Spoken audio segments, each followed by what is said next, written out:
Welcome to Bridging Cultures, a first generation experience. I am delighted to have our guest, Pamela Barrios, on today. Of course, I've heard this story many times, but I learn something new from it every time. So I'm excited for you guys to hear her story as well. Pam, welcome. Thank you. I'm super excited. We are excited to hear your story. I just found out you were born in Ruidoso, New Mexico. The whole Yep. time I thought you were born in El Paso. No, yeah, my parents, when my dad was still living, I think he did his like business and worked in El Paso, but Ruidoso is an hour and a half to 2 hours away from El Paso. So he had some property there. When my mom and him came over from Mexico, they went to go visit. She liked it. They stayed. And then that's where I was born. So how old were you when you moved to El Paso? Either 6 or 7. I think 7. So my dad passed away when I was 7. He kind of owned different, not businesses, but he, I guess, did real estate and then would sell cars, had a car lot. So because we didn't have a permanent place to live in Ruidoso, and like financially the house wasn't paid for, and my mom being now a single parent, the only house that was left for us that we could live in wasn't the one that he had in El Paso. So that's when we ended up moving over there. Speaking of El Paso, we've talked about you growing up in a border town and how you made a drastic change from El Paso to Austin. What was it like growing up in a border town where a lot of people look like you, right? Yeah, almost everybody did. It's funny because I didn't even realize it until I went to college and being around people who did not look like me at all. Their backgrounds were completely different from mine. They, came from very well off families, very educated families. So that was completely different to me. And that's when I started noticing and being more self conscious about the way that I looked and how I dressed and what kind of stuff I had. I didn't have a bad childhood. I always had everything I needed, but I was very, very self conscious when I went to college and just feeling like I really don't fit in. Like some people aren't nice. I didn't fully understand it until later on. I always have realized them until after the fact. And like, oh, that's interesting. Not being able to make friends and people treating you differently. I thought I was just awkward, but no, turns out, there was a little bit of division and maybe, people not wanting to include me in certain things. So it's kind of interesting how it happened until way later. Kind of like small microaggressions, would you say? Yeah, I volunteered a lot. I was super involved in school and I was like class president and I joined all the organizations and in middle school and high school, I was friends with everyone and I didn't have a hard time making friends. And then I had that same attitude going to college and I'm going to join all the organizations and get into nursing school and, be super involved. And I did all that. But when I would try to, I don't know, run for, I was trying to be the treasurer. I think I wasn't even trying to give myself more responsibility for one of the organizations. I had all of this volunteer experience and all these things basically in my young college resume. I had a lot of stuff going for me. And the people that were interviewing for these things, just kind of seemed dismissive towards me and like, oh, well, there's somebody else that's better for this. And like, we're going to give you, you can like be like the helper for the treasure or whatever. Really, it seems silly now, but at just not being included and like being dismissed, it was like, why am I not, getting these positions that I'm applying for that I deserve because I have so much. I have so much experience. I created my own like teddy bear clinic for middle schoolers and I would go to the schools and teach them about hygiene and vaccinations in freshman year of college. And all of that didn't even help me get any of the positions that I would apply for in college. Or I would try to join groups and I would put my email and my phone number and I would talk to people and I wouldn't get called, which was really weird because it's college. It's kind of like everyone's included. It was free. You didn't have to pay dues. And I'm like, why am I not being included in these things? I had to really kind of push myself in there. So I'll never know really what it was, but that's kind of what my gut feeling tells me, and that's when I started to become a little bit more aware of it and resentful, which is really interesting because I had a lot to offer, but I just wasn't included and I became really aware of it. And so that was a real big shock, just being homesick, culture shock, not having friends, not being included in all the things that I wanted to do. I just felt super, super isolated. And again, I don't know if it was, like you said, microaggressions, or if I was being excluded because of the way I looked or where I come from. But, now that's what it feels like. And thinking about it more, it's like maybe it was, but And definitely different. you mentioned all that stuff, and you could have easily been like, all right, maybe college isn't for me. Hmm. Maybe I'm not supposed to be here. What made you kind of like change your mind, your mindset, and be like, you know, I can do this, but maybe this just isn't the place for me to do it? Yeah. And Or maybe like your decision to come back home. I actually got in a car accident when I was in, I think it was freshman year, going back home for spring break, and I was actually going to my nursing school interview in El Paso, and I just kind of took it as a sign. I was scared to drive. I didn't want to go to Lubbock anymore. I still hadn't gotten an interview for the nursing school in Lubbock yet. And so I was like, oh, I'm not getting in. I'm not getting an interview. So I went to El Paso. I accepted the position in nursing school and in El Paso because Texas Tech has a health science center there. And so I kind of was like, well, I'm not going to hear back from them in Lubbock or anything. So I was just like, I'm just going to go back home to El Paso. And I already wanted to anyway. I didn't like it. I still wasn't making friends. And so I thought, well, I'll just go back home and it'll be better. I'll be able to stay home, not have to worry about paying for, housing. The program that I was doing was an accelerated program for nursing school.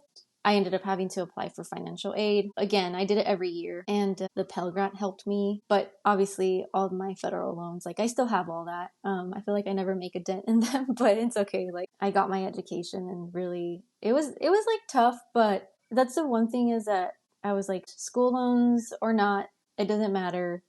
I'm going to finish school. I'm going to get my education. And I don't think it ever crossed my mind, to say like, college isn't for me. And the main reason for that was because my main motivator was to make money and to be financially independent. And not necessarily for myself, but because I wanted to help my mom. And like, I felt like I had a responsibility to help her, to pay for my own stuff, and just I always had that motivator. It was never like, oh, I'm going to go to nursing school because it's my dream. No, not really. It was more like, I want to live my life. I want to be done. I want to make money. I want to be independent in whatever way I can help my mom financially. I need to do that already. It felt more like there is no option. I have to do this. So, Okay. just not finishing kind of never crossed my mind. There's so much at stake. Some people might be like, there's no way I can go back home because in it will look like I failed. Yeah. And this is what I always say, the path is not linear, right? The fact that you came back home, I think was a good thing because you knew your limits, you knew your weaknesses, and you were like, all right, I'm gonna go back home, but I'm still gonna finish this Yeah. because what else am I gonna do? There is no other option. Yeah. And it just goes to show how being first gen, growing up with a single mom, right? After your dad passed away, you probably didn't have the trust fund. You didn't have the college savings fund. I'm sure you had to navigate all your financial forms and tell your mom, hey, sign here or Mhm. give me this document. Mhm. Just hurdles, barriers that you have to overcome. Yeah. And there's no going around that. Yeah. There isn't. There is no going around it. And I think, like you said, like I figured it out on my own. I figured out the forms. We've talked about this before. You've even said, you did it all on your own, and you just tell your parents to sign here and do this or do that. And to this day, I don't really think that my mom knows how much my sister and I went through to even get accepted into college. We were so motivated. We used all our resources. That we had a really cool college advisor in high school, and I think she was also like first gen, and she went to UT, and Miss Chacon, I will always remember her. She helped us do our applications, and she helped us do financial aid, and she helped us do all these things, and we would go to her, and just her and having that role model of like someone like You're from El Paso. You went to UT and you're gonna go into I think at the time she wanted to go to law school. She ended up becoming a teacher. And which I think is great for that role for kids and just being so cool, young and like someone to look up to and like you can do this and we're gonna apply to 30 schools and you gotta have a plan A, plan B, and plan C and you're gonna get into the school and that you want to. And so all of that, all of the paperwork, everything that I did for months before in preparation for college is something that I always thought it was like something I have to do. I had that motivation, from my mom, like in general, like you got to finish school, mija, and all this and that, right? But it was more, I was really paying attention in school to like what teachers would tell me. You have to finish, you have to go to college. And so that I really took it to heart and I was like, I have to do this and I want to help my mom. And we had everything we needed growing up. We weren't living in poverty and I'm really grateful for that. But we did struggle. And so I always wanted to not struggle when it came to money and finances. Who was the college advisor you said that helped you a lot? Miss Chacon, I can't remember her first name, but Miss Chacon. As you mentioned her name, it dawned on me that a lot of these interviews that I do, there's always that one person Uh-huh. that people talk about, like this person really shaped me or helped me, guided me. Usually it's somebody that looks like them, right? So you mentioned she's from El Paso, she went to UT. Like I can go to UT, Uh-huh. right? She did it, I can do it. Uh-huh. And this is where, again, representation matters. It does. Seeing people in these spaces is like, wow, Uh-huh. if they can do it, like who says I can't? Yeah.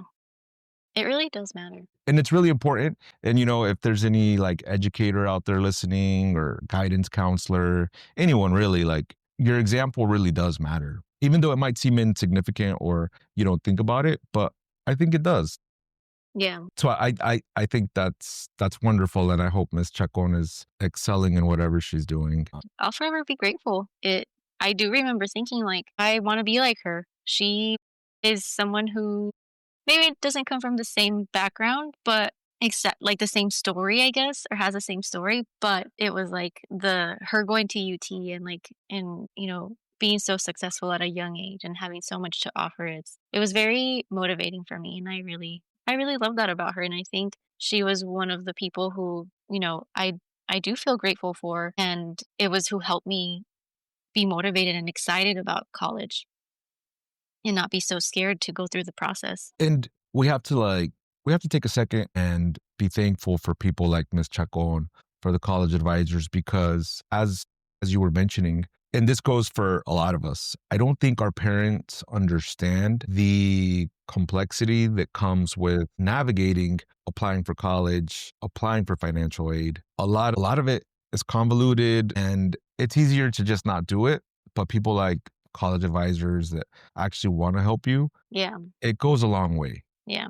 I think that's like the key thing is the ones who do want to help you. They are some teachers who I remember, not that they were unhelpful, but sometimes they are teachers who make you feel small and make you feel like don't belong in a space. And I'll just give a quick example. Miss Chacon was, you guys can do this. All the kids always liked her and everybody was around her. Even when we weren't doing college stuff, we wanted to hang out with her because we thought she was so cool. And then I had kind of the main teacher for the IB program, the one who led the program, Miss Shaw. She comes from a different background. White lady, not a first generation college student, and she played basketball in college, very well educated woman. And I remember when I was talking to her about college and just wanting to get advice from an adult because I couldn't talk to my mom about this. She didn't understand it. I was trying to talk about financial aid and scholarships.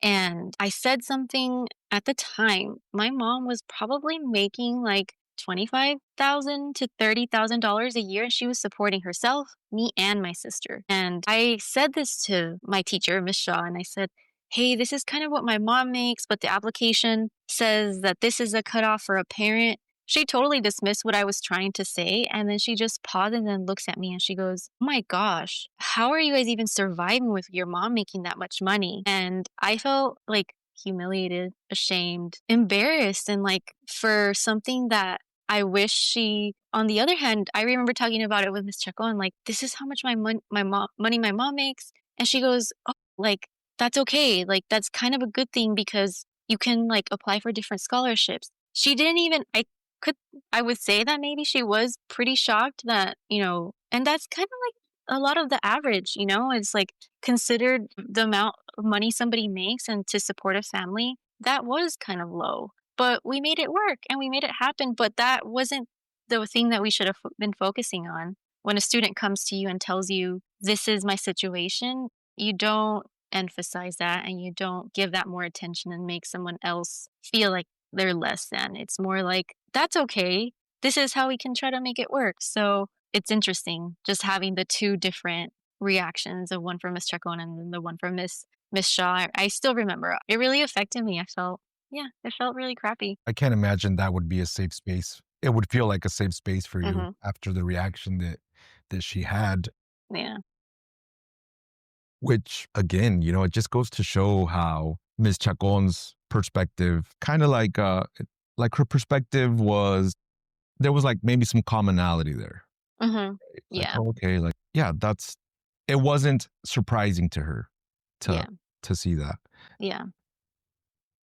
You talk about how much money your mom made a year and stuff. That just goes to show how like our parents came here most of the time with little to nothing Mhm. and they've managed to make things work. That just goes to show the willpower, the sacrifice that our parents made and are willing to make for us is just very inspiring, I think. Yeah.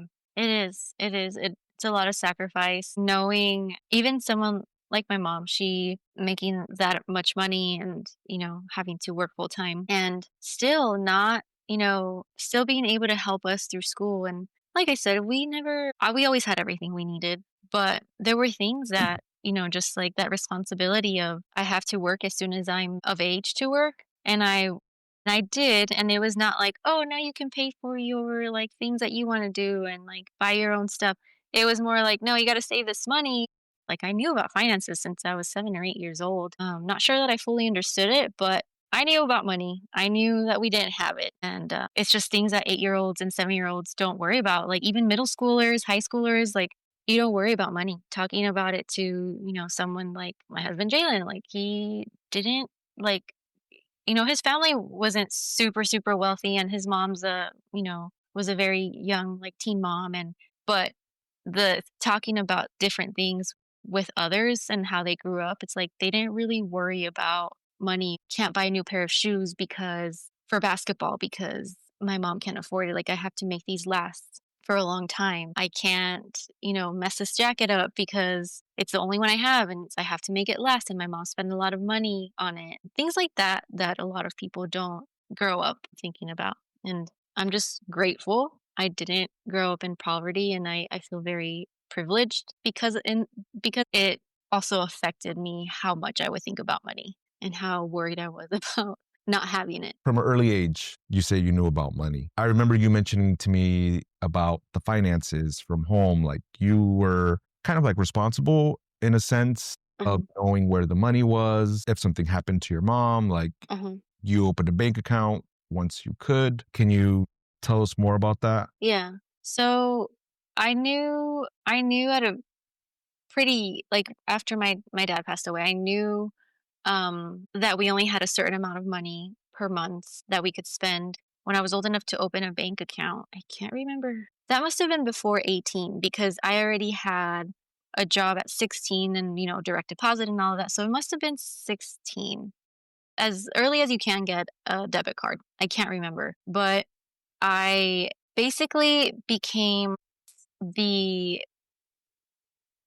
primary holder of my mom's account because she was undocumented. She couldn't renew her license. And I think before 2000 or something like that, you didn't need basically an ID or, to open up a bank account. It There was wasn't that much red tape. before 9. Yes. Yeah.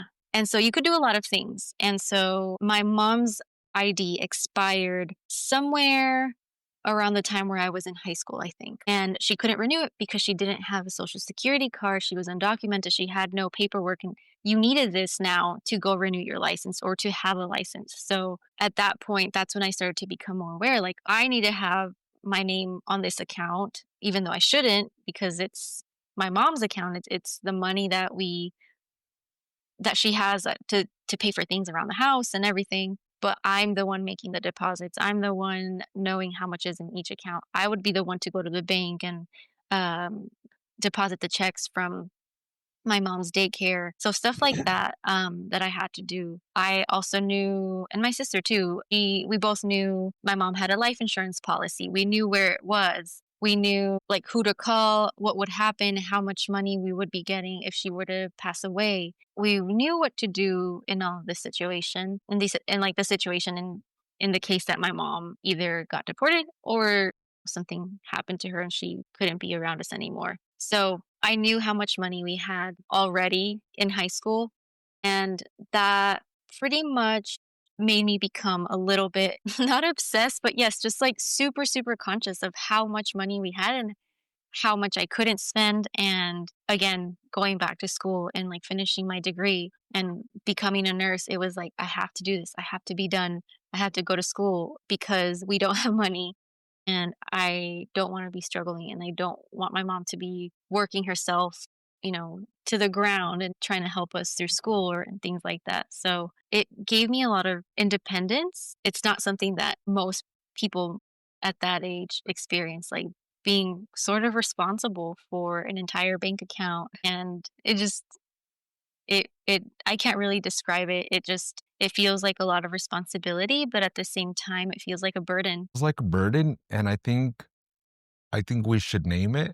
I think it provoked independence, but at the cost of creating anxiety. Yeah, a lot of it.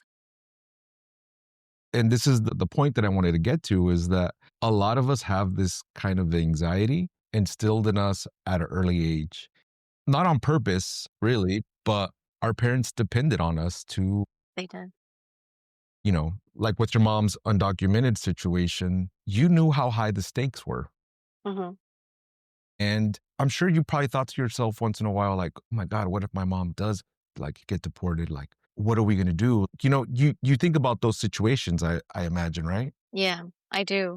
N- I'm sure you imagine scenarios in your head where you're like, what happens if my mom were to get deported? That is scary, like you're like, Yeah, oh shit, I'm losing my parent or what have you. yeah. Or I could have lost my parent back then. Yeah. I think that my baseline emotion and the way that I felt and my sense of security since I was 6 or 7 years old after my dad died, my baseline was fear, constantly feeling fear. It was just my mom, my sister, and I. I always felt like, even though I had some family, one aunt in El Paso, I always felt alone and scared, always thinking about being afraid of the police, being afraid of Border Patrol. And again, around 2001 is when my dad died. And then when we moved to El Paso is when, I don't know if you remember this, but there would be like traffic stops and the police would be at random main streets and they would be checking documents. I still don't know what it was, but like to It check to see was, if your registration was up to date and stuff like that. It was yeah. really weird. It was because 9/11 had happened, and there was a lot of people that at that point couldn't get their driver's licenses anymore, and like situations like your mom. And they would, I don't know, I don't think it was to the point where they would like deport them and send them to ICE. I might be mistaken, but they were just cracking down on people Hmm. that didn't have driver's licenses because of what had happened during 9/11. Yeah.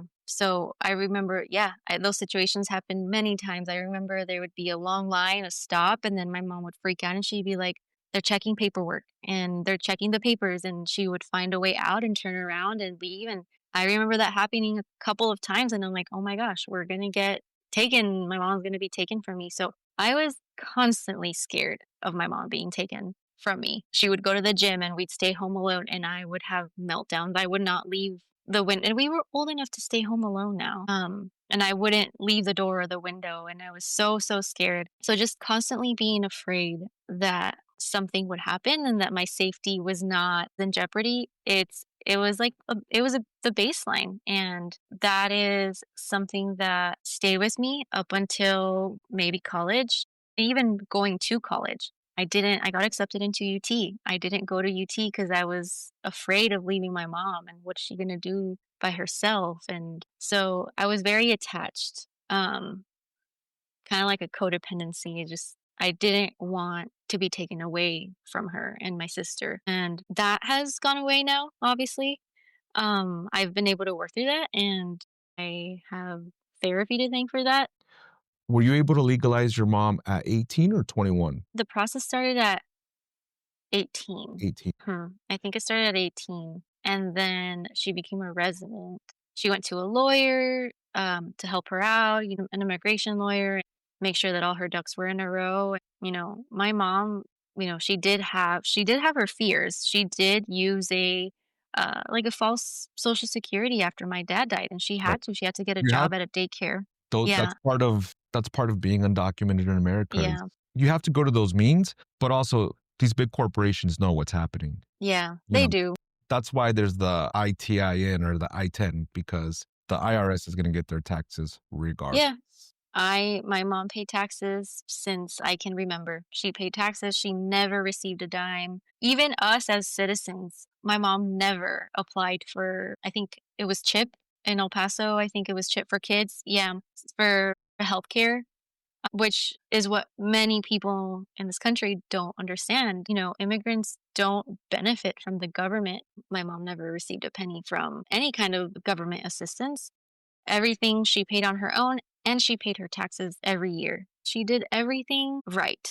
And yes, she was here undocumented, and yes, she did work with a false social security for a couple of years, but after that, she opened up her own business. She had her own daycare. She didn't have that social security card anymore. It was like a working visa. So she went through all the steps and, never benefited from anything really. It was constant doing things right. And so, yeah, it really it makes me proud too, like how we did things and how my mom did things. And it wasn't easy, but we made it work, and it worked out, and she became a US citizen in 2021. And to this day,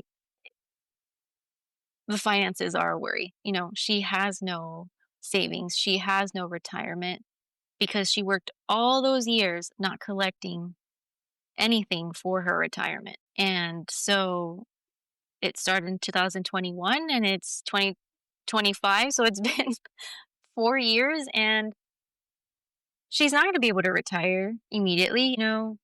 She will have to depend on my sister and I, and that's okay. But it's really, not the average. A lot of people, have some sort of security, you know, getting ready for retirement and all that. So that cycle kind of continues, worrying about finances then. And then now we can breathe. She's a citizen. We don't have to worry about her getting deported. But now the second part of that is, she's already going to be 60 this year. She's getting close to retirement. How much is she going to work? She actually can't stop working because all those years she wasn't a citizen. So there is no social security collection or anything like that. It just kind of rolls over onto the next phase. And again, kind of puts the burden on you, Hmm. right? Yeah. So, through this little piece that we've talked about, you talked about the fear of losing your mom. You talked about the fear at being at a stoplight and there being a checkpoint. Given everything that's going on these days in the world, in the US, I should say, and literally seeing families separated has got to be traumatizing for you, kind of like bringing back all those memories. And I can't imagine what it's like for this generation too that is seeing it in real time. It's heartbreaking Yeah. to say the least. And sadly, a lot of the youth right now are going to have those same fears and it's going to be almost like a vicious cycle. Hmm. You got into UT, right? I think a lot of first gens feel that guilt that you were talking about. Yeah. And they feel that guilt and you don't want to leave family, you don't want to leave your mom. And it's really hard. Hmm. You know, It's super hard. I can't imagine how hard it was for you to actually go to Lubbock and then you got to come back. I think a lot of us struggle with that guilt of leaving our families behind, but we're also very family oriented or community oriented, I would say. And that's something that I think a lot of us struggle with, right? Yeah, for sure. Do remember getting into UT, and that was school that I wanted to go to. All my friends were going there. And I mean, all my friends, they all got in. We were all a bunch of little nerds in the IB program. We're all going to UT and they all went together, and my sister ended up not going. And I made excuses for myself. I said, I don't want to be away from her. I want to be with her. She never asked me like anything. I just had that felt that sense of responsibility, like I have to be with her. But also I was scared to be away and be so far away. And I said, I can't leave my mom. She's going to be by herself. What is she going to do like without me and my sister? And so I thought UT is so far away, like 8 or 9 hour drive. And my mom can't take us to go look at the school or drop us off because she also can't go through the checkpoint. That was another thing. We drove ourselves to college because she didn't have an ID or any kind of documentation. So the checkpoint from El Paso to like Lubbock or, to Austin, like she couldn't go through that. So I was like, it's too far. I'm going to go to Lubbock. And I think that's one of my biggest regrets, or my only regret in life. I would have been around people who were like me, more diversity, people I knew. I wouldn't have maybe felt as much as of a culture shock. There, still was potential for that, especially at UT and Austin, but I didn't get that college experience, and it was because I was scared. I wanted to be with my sister. I wanted to be close to my mom. I didn't want to leave her. I felt responsible for them in some way, and it ended up, not being the best college experience, and I do wish I would have experienced that and, hanging out with my friends and going to parties and all that, and I didn't get that. So, it's the one thing I wish I would have done differently, but at the same time, it was all I knew. It was what physically, because of all my constant fear, like it was the only thing that I could do. So, I try to be not so hard on myself about that. But yeah, I felt a huge responsibility to stay close by. But I think you can also say that, these are the experiences that shape us, right? Hmm. And make us the adults that we are today. And I'm sure you probably took something positive from, your experience moving back home. I'm learning right now as we speak how confined your mom was to El Paso. And it really makes me sad to know that, you drove yourself to college, where I see kids these days on social media, and it warms my heart to see them for move-in day, right? Hmm. Their parents are there, their parents are helping them move in, and I think that's a beautiful thing. And these kids, they're so proud to show their parents their campus and what it's like. It's just I I love to see it, and Yeah. it breaks my heart that you Yeah. to drive yourself to school. First of all, being away from your mom so many hours, new environment on your own, that takes guts. Yeah, I do feel that it did shape me, like you said, and it makes you reflect a lot on resiliency and how much of it we have. We are almost like born with that resiliency, and like It's you're, genetic, yeah, and 100%. you're gonna get through it, and you're gonna keep it all in, and you're not gonna cry or complain or anything. And then again, you'll pay for it later in therapy, but it's kind of what you're born with. It's Jalen always makes it we've made a joke, like, some people inherit, generational wealth, and immigrants inherit generational trauma, and And it's it's true. funny, but it sucks, and it's Yeah. true, and I do get pretty emotional when living here in Boston now. It was move-in day, a few months ago, and all the kids and all the girls, with their mom, and they're like got the Target bags and like moving into their apartment, and they got to visit colleges before they moved. If I would have visited Lubbock before I moved, I would have never gone. I would have said, hell no, this place is there's nothing here. I don't want to be here. And I didn't get that opportunity, and that's okay. But there are some advantages that I wish I would have had, and I do feel just so like you grieve that, you grieve for that moment in your life where you're like, I didn't get that experience, and seeing the kids here and the teenagers just being so excited, and I it makes me happy for them. Like people, kids and teenagers and college students should have that. And it's okay that I didn't, but it makes you reflect a lot. I'm still grateful for everything I've had and my experiences, but it does shape you time. 100%. And that we were joking about inheriting generational wealth, Mhm. the generational trauma. Yeah. But here we are, Mhm. breaking those Yeah. those curses, Yeah. paving the way and helping start generational wealth Yeah. for the generations that are coming behind us. Yeah. I think it's okay that well, I shouldn't say it's okay, but sacrifice is what we know, right? Yeah. It is. And our parents made sacrifices, we're making sacrifices, and it's all worth it in the Mhm. end. Yeah. In the end, yeah. You're in Boston now. You love to travel. You became a travel nurse this year. You're in a space. I'm not sure Boston Children's is like what? Top? Definitely within the top 5 or 6 hospitals 5, yeah. in the nation, right? Mhm. Did Pam from El Paso ever envision herself working as a travel nurse at such a decorated institution? Okay, I never imagined that I would ever even move to Austin. Now I live in Boston. I tell myself all the time, like, I would have never imagined that I would be in Boston. I am so happy. I am so grateful. I love it here. I never want to leave here. This city is it's amazing. It is still a culture shock. There's diversity. I do love seeing it. And I live right next to a school. I walk by with Skippy all the time, and it's so cool to see so much culture. You hear the parents pick up their kids, and no one is speaking English. They're all speaking, I don't even know what languages they're speaking, but everybody is speaking a different language and like their native language. And that's something really cool to see. I work at Boston Children's. I never thought that I would say that. And I feel very lucky and very fortunate. And also, like, I did this. It's okay. I moved away and everyone is okay. So it's an accomplishment for sure. You can do hard things. And if you're listening, you too can do hard things. Yeah.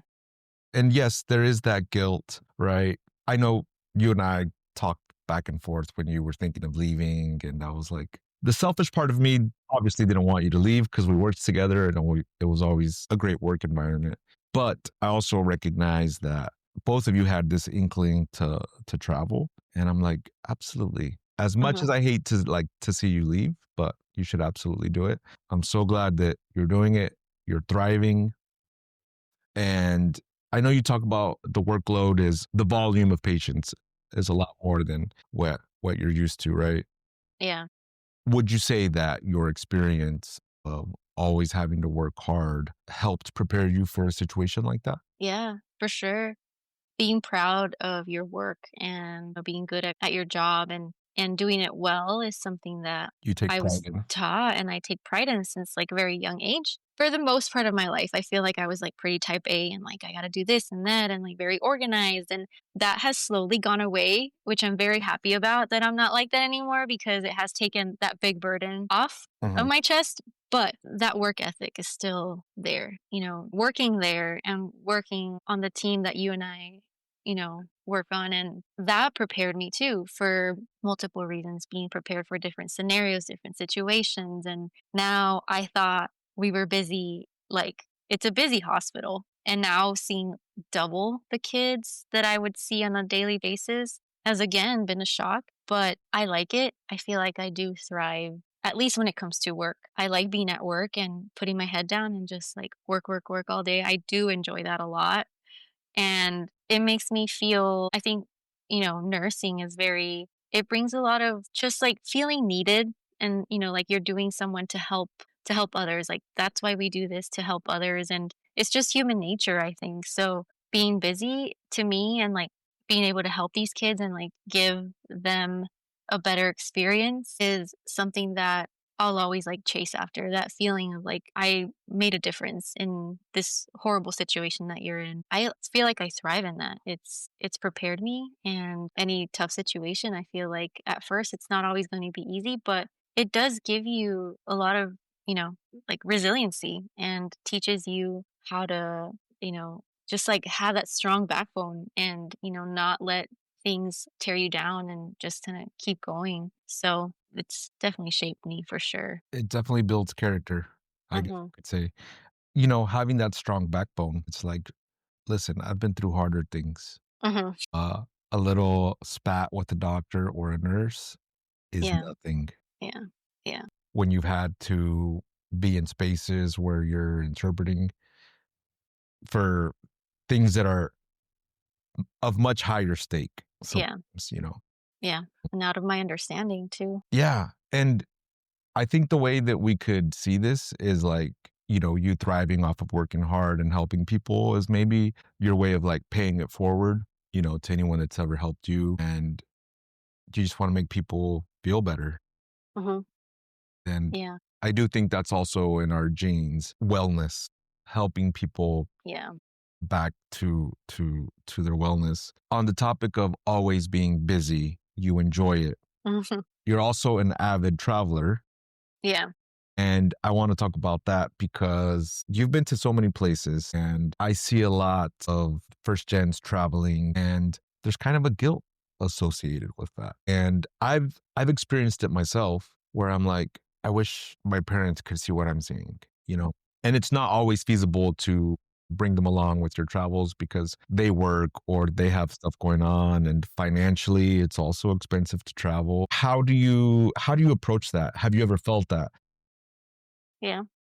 Like, what does that look like? Also, where have you been? You've been to, like, Australia. Mhm. Went to Japan this year. Oh, you went to Japan, I forgot. Yeah, went to Japan this year. We went to San Diego. What did we do last year? We've been to a few parts of like Europe, Paris, or Peru, France, Peru. you were in London.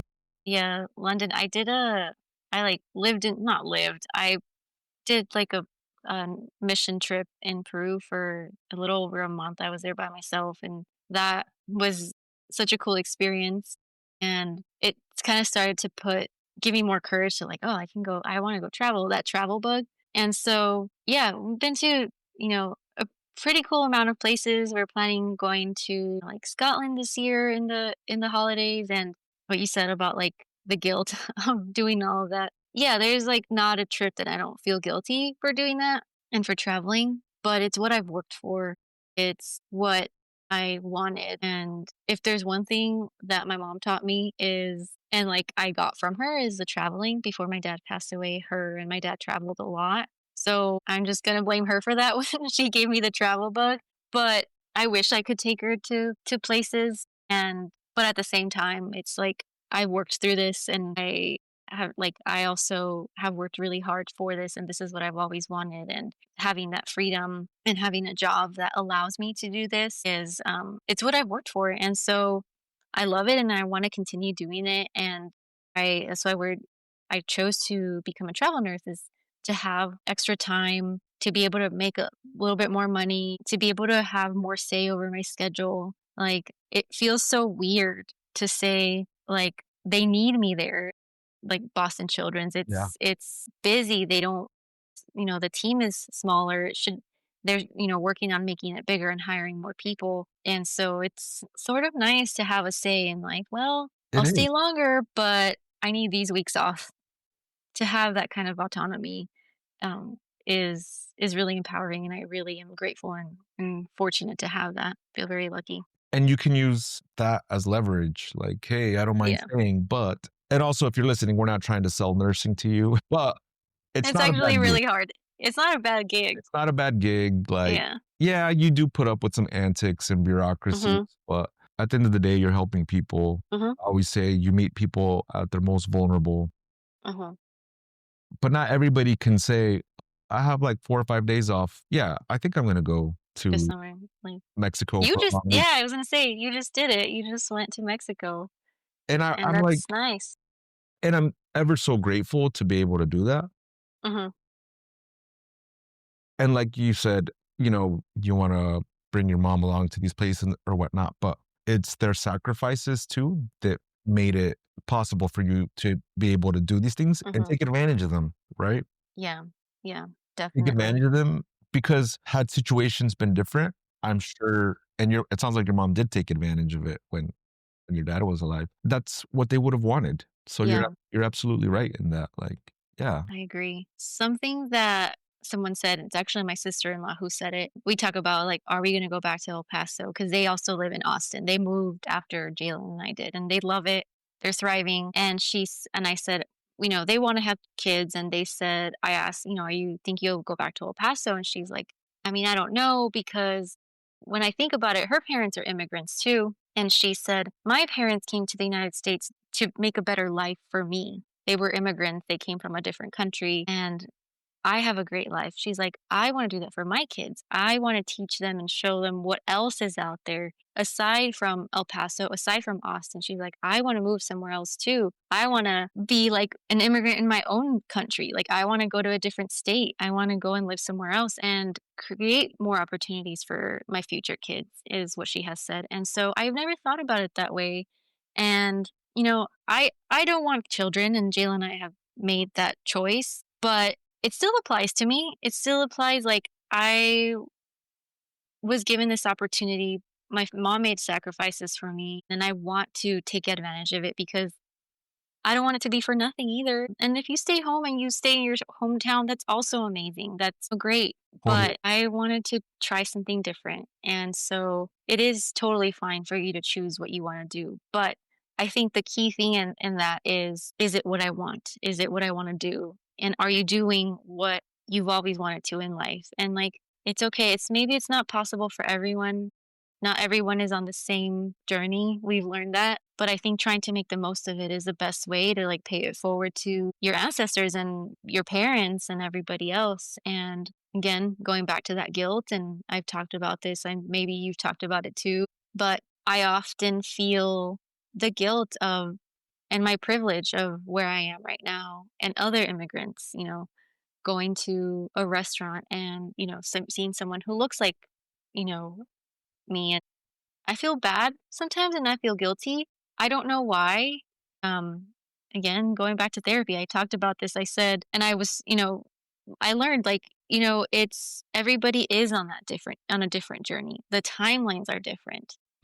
They are working in an industry where they are needed the most. Yeah, like the service industry, and like immigrants are the backbone of this country. Are. I don't care what anybody says. It is 100% the truth. They are what keep your favorite local coffee shop. Sure, it was started by, a local American who loves coffee, but who's running that place? Grinding the coffee? Who's making the pastries? It's all immigrants back there. And so they are on a different journey. They are paving the way for their generations after them for them to be able to do whatever they want. And so I'm lucky enough that I was this part of the generation right now, and I feel very lucky. But I know that their future generations will also get that experience. I feel very proud that, people who are like us and like, Mexican Americans and other immigrants, we're hardworking no matter what. And it's something that I want to make the most of it now that I have this opportunity. I want to enjoy all the things that I can. So Jorge Ramos a while made mention of Jorge Ramos and Anthony Bourdain Mhm. talked about how you go to your favorite Italian restaurant, you go to your favorite sushi restaurant, what have you, whatever cuisine Mhm. you're into, and 90% of the time it'll be a Hispanic that's Mhm. working in the kitchen Mhm. and whipping up all those dishes. Yeah. So it's very important. Yes, the service industry would stop without the work of immigrants. I would venture to say that America would stop without the work of Yeah. immigrants Yeah. because it's so crucial. It's part of what this country was built on. Yeah. It is. And it's really nice to have that representation in many parts of where I've been. And whether it's the service industry, medicine, all different levels like tech, business, you're starting to see it a little bit more and more. And it's those generations, that have like paved the way. Our ancestors, our parents, our grandparents who have been here, who have worked, like, your family, like you worked in the farm, and, and their children and grandchildren are, doctors and nurses and, continue to make a difference in the world in different ways. And so those are the opportunities that you have to grab onto and take advantage of and pay it forward and make a difference. You and I would go poke a patient or get consent for a PIC line. And it was very special when we would have those Spanish speaking patients, and you could see that they were so grateful that this procedure, whether it be a PIC line insertion or whether it be a simple IV placement, Hmm. their body mechanics changed. It was just trust. Hmm. Like, okay, I know what's happening. I can trust these people. I think you and I experienced that a lot working Yeah, together. for sure. And that's been very special to me Hmm. because these kids are getting poked and poked and poked. And if you don't speak the language, how do you stop the provider, the nurse, what have you? How do you stop them and say, hey, stop, can we take a break? Or Yeah, hey, is there someone else that yeah, can attempt? The language barrier plays such a big role. such a big role. And that's why it's so important to have that Hmm. diversity. When you mentioned you're walking Skippy and all these kids are getting picked up from school and there's all these languages that are being spoken, that's what America is. Hmm. We're all from different places and it makes us better. You And know, everyone's contributing in some way or another. Like, as long as you're not, actually committing crimes and hurting others, everyone is working so hard on whatever it may be. Like, and and we they're need that. thriving. And they're They're thriving. thriving. And we need that representation and we need to continue that. And, speaking more than one language is not something to be ashamed of. It's something to be proud of. And Embrace it. I and it, I- you it's you have to embrace it. And I think that as someone who, translated for my mom growing up, that was so hard, and being able to like speak to somebody else and help them through the hardest time of their lives. You can just tell, like, you and I, we do vascular access and, we go and poke the kids for an IV or a lab. But oftentimes when we talk to these parents, it goes beyond the procedure that we're doing. They'll say, basically ask the same question that they already asked the provider using an interpreter or not. Sometimes, unfortunately, they don't use an interpreter, even though they should. So they're like, oh, like, hey, the doctor came in early and they said this, this, and that. Like, can you clarify that? And I'm like, you just talked to them for an hour and it breaks my heart that you actually don't have an understanding. What's going So, And yeah. I feel And like so we've it's experienced that more than once. more often than I would like for it to happen. I never leave a room, and I'm sure this happens to you, not interpreting something else aside from what you just did. They always have another question for their primary nurse, the nurse who's taking care of them all the time. They need more clarification on their patient, on their kid's care, on their child's care. And that is something that, I feel like hopefully one day it won't happen anymore. But for them to have a better understanding, and by us being there in that moment, I want to continue doing that. I want to continue to help them and get clarity for them and help in whichever way I can. But it's interesting how we just end up translating or interpreting for something else. Puedes preguntar esto, Mhm. you know, ask Mhm. this. Yeah. Or the doctor said this, but Mhm. It's always that. and sadly sometimes we just go in for the lab draw or the IV and it's like, oh, I'm not sure, but here let's ask your nurse, Mhm. clarify with the nurse, and then in those instances. But I love that we're able to do that. It's great. It makes it all worth it to me. In closing, what is some advice that you have for Latinas? Anything that you want them to know? Yeah. I think I say that for other people, other Latinas, and for myself, my younger self. Like, don't be scared. It's gonna be okay. And fear can sometimes be good. It's your body telling you, there's going to be change, but you will adapt. It's fear is not abnormal. It's a normal thing. What you do with that and how you work through those emotions, and it's gonna be okay. And I want to say, like, you belong here just as much as anybody else. It doesn't matter where you come from, how you got your degree. You ended up at the same spot that everybody else did. And probably with more barriers. So even more, you're more deserving of it. You had to work And for it. you had to work harder. Yeah. Don't be afraid to leave your family. It's okay to leave your family. You're not a bad daughter. You're not a bad son. You're not a bad anything for leaving your family. They're going to be okay. They might not agree with you. They might want you to live a block away from them and get married and have kids. And that is okay. That is okay if that is what you want. But it's also okay not to. To not. Yes. It's No one okay says to, you have to. yeah, exactly. As And to long as you're pursuing your dreams, that is what exactly. matters. Yeah. And to touch on your point, our families, our parents, our ancestors left a whole country. They left a whole country. They left family behind, their parents behind, to come here and build a better future for themselves and for us. So when parents talk about, oh, ¿cómo es posible que me vas a dejar? Like, you uprooted to a whole new country. Yeah. You left to a whole different country. So You left generations behind, and that worked out great. great. And, I'm moving to another state, not another Yeah. country. Right. Exactly. Yeah. So And I'll it's be something to back, think about. maybe. It is. And I just think that the sky is the limit. I know that people do things out of necessity. I do sometimes feel like I wanted to go to school to be a chef and a marine biologist and to choose a degree that kind of gave you more leeway. I feel like nursing is probably one of the hardest things and degrees that you can choose. I see what you're saying though. Kind of like To like, oh, I I would want to have go loved discover who I am in college type, right. you know? Or kind of like I want to be a marine biologist, but I also don't want to starve. You Exactly. also think about the financial aspect of Yeah. it too. I don't want to move literally across the country because how many schools are there for marine biology? So even with that, though, that is still possible. Like you can still do that. You can choose, you can be a chef, you can do whatever you want. So for anyone who is a first generation and you're worried about going to school, you don't know what to do and you don't want to fully pursue your dream because you want to do something that's maybe not easier, I guess more practical is what I should have said, more practical, but you want to chase your dream and I don't know, do art, be an artist or get a degree and whatever, chase that. But here's Like the you thing have with all plenty of time. like yes, 100% do that.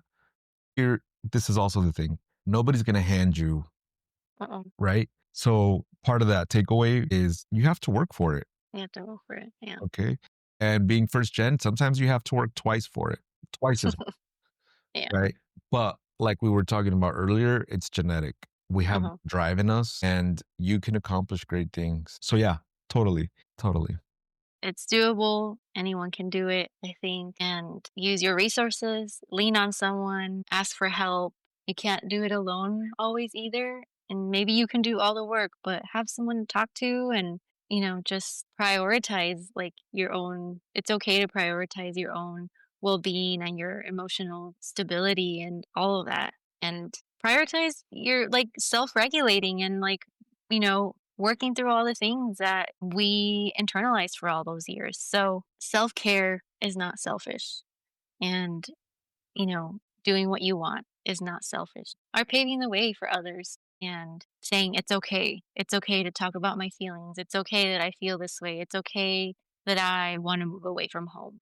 Pam, thank you so much for sharing your story, for enlightening us, for being so brave. You went through so many trials and tribulations, and maybe not the childhood that a lot of us, could identify with, but despite all the barriers, despite all the challenges, you're thriving, traveling, working as a travel nurse, seeing the world, despite all those fears and challenges is very admirable. And I just know that our audience they're gonna take away a lot from the story you told us today. Yeah, I'm really excited. I'm really grateful that, I was given this opportunity. I didn't realize that, it was something that could benefit others and help others and I'm happy to share and it's been great talking to you and putting I guess my story out there. Everyone has a story and Story. it's nice to talk to others who you can relate to and talking to you at work and hanging out and talking all the time about these kinds of things. It just makes you realize like, hey, there's like a way larger group out there who has gone through what we have and I feel very lucky, and I am grateful and happy to share. I am more than grateful for your story. To anyone who's listening, I hope you had a great takeaway from everything that Pam told us. So, again, thanks, Pam. And I will see you all on the next episode of Bridging Cultures, a first generation experience. I'm your host, Edgar Arellano. Hasta la próxima. And